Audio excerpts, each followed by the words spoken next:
Eto na nga ang rason kung bakit tayo naghahanda sa pagpakulay-kulay ng ating buhok, mga pagpaganda at kung ano-ano pa dahil today is the day na pupunta na tayo ng Singapore and Thailand.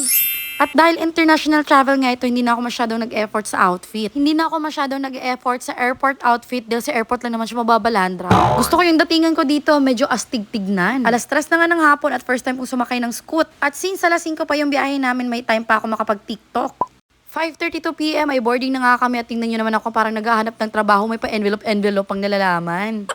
Mas inihanda ko kasi ang mga documents kaysa sa lagayan. Huy, 3 country na kasi napuntahan ko and mostly mga kasama ko ang naghahawak ng mga documents, hindi ako. Ngayon pa lang yung unang ako ang hahawak ng documents na si Bobby yung taga-video, syempre. And among the 3 airlines na na-experience ko, ito yung pinakagusto ko. Hindi sumasakit yung tenga ko during the flight, not until kapag maglaland na. May wifi, makakapaglaro ka at hindi masigip ang area.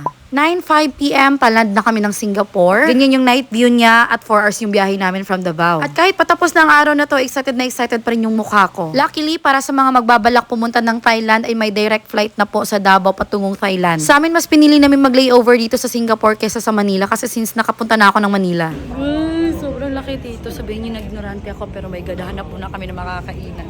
Dito na lang tayo kakain bago tayo mag-check. My God, oh, I wish kasama ko yung anak ko dito. Bago umihi, silip muna tayo dito. Guys, parang gusto kong umiyak kasi gusto ko yung mga na-experience ko dito, ma-experience din ng pamilya ko. Sana ma-afford ko na soon. So, naghahanap kami ngayon ng, nakikiawin muna kami ng wifi. Oh, ang ganda dito guys. Naghahanap kami ng makapag-change ng money. Tapos SIM kasi dito guys is 7 days talaga, hindi pwedeng 1 day. Kasi bukas alis din naman kami. Yung SIM nila na good for 7 days worth 48 Singaporean dollars, in which hindi namin in-avail kasi 1 night lang kami dito. At pagbalik namin, na-expire na yung SIM, so magiging useless lang siya. So nag-avail na lang kami sa Globe. Yeah, we're going to stay for... So nag-asa ko sa kanya ilan dapat ipa-change namin for 15 hours na stay. So guys, nagpa-money change na kami and I don't really have an idea kung magkano yung pa-money change namin since we're staying only for a night. At hindi talaga aabutin ng 24 hours, just like for 15 hours. So kasi tomorrow yung flight namin pa Thailand ng alas 12. And sabi niya, na-recommend niya sa amin is 4,000 and that's 86.90.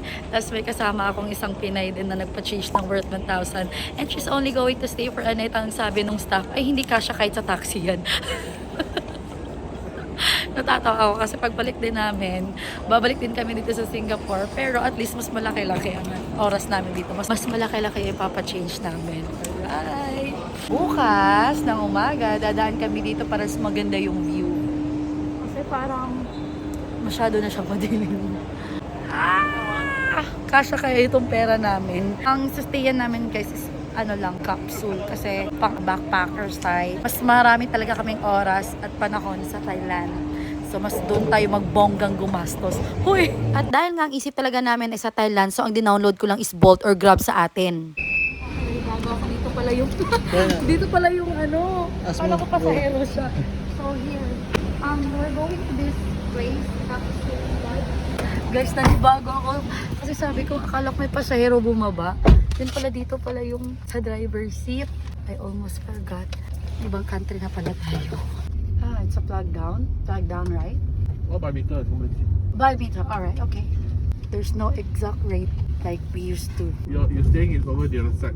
According to the driver, it's safe here even if you that's walk it. alone. Yeah, even though, They will just tell you hello and... This girl is walking alone. Well, wrong choice, $35 kagad. So guys, we're here at Capsule Pod. As what I have said earlier na pang backpackers lang yung gusto namin since we're going to stay for a night.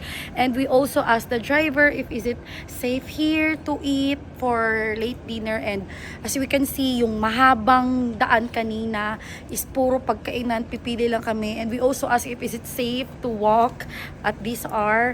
He said even if you're just gonna walk alone, it's 95% safe. So they won't touch you even if you're gonna wear very sexy outfit. They will just say hello and psh, psh, just like sit in Bisaya. He also told us like where can we ride MRT and 7-Eleven nearby. So diba, very informative.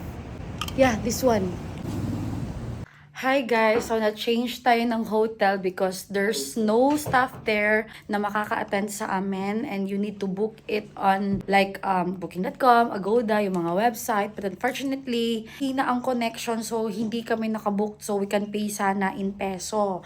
So, we're having a hard time kasi close na din yung mga money changer and then sabi namin kumain muna tayo para hindi tayo ma-stress. So, when we get to the restaurant, may nakilala kami marunong mag-English, buti na lang kasi yung sa restaurant, naghanap ng backup. Siya yung nakilala namin. And since ngayon lang ang stay namin and wala kaming cash pang bayad sa kanya para sa kabutihan niya, si Mr. Su, shout out sa'yo. Taga Malaysia siya at na-assign siya dito. Yung amo niya is Chinese restaurant. Pinagtatrabaho niya dito. So, pagbalik namin dito after Thailand, babalikan talaga namin siya. At least, we know saan siya nagtrabaho. Sabi namin, thank you so much kasi we don't have really cash here. And if only we can pay you in peso. Sabi niya, it's okay. So, babalikan natin siya of course. So, dito kami nakastay ngayon and we pay only for $80.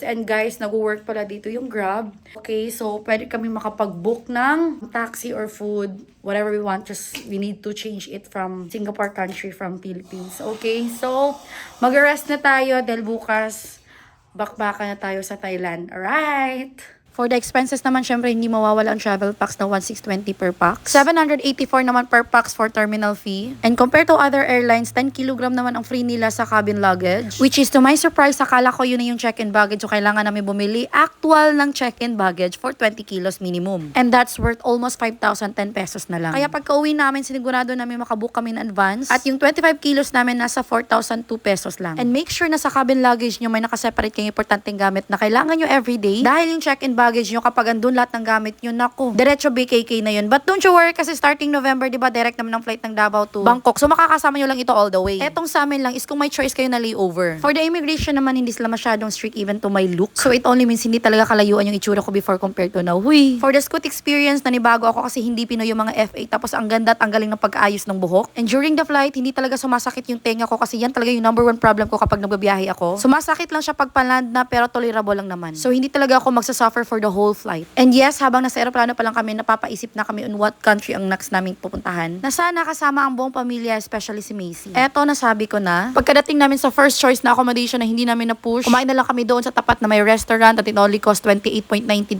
At lumipat kami ng hotel talaga and that cost us $80. And that's it for our day 1 expenses na may makatulong ito sa lahat ng mga magbabalak mag-travel in the future.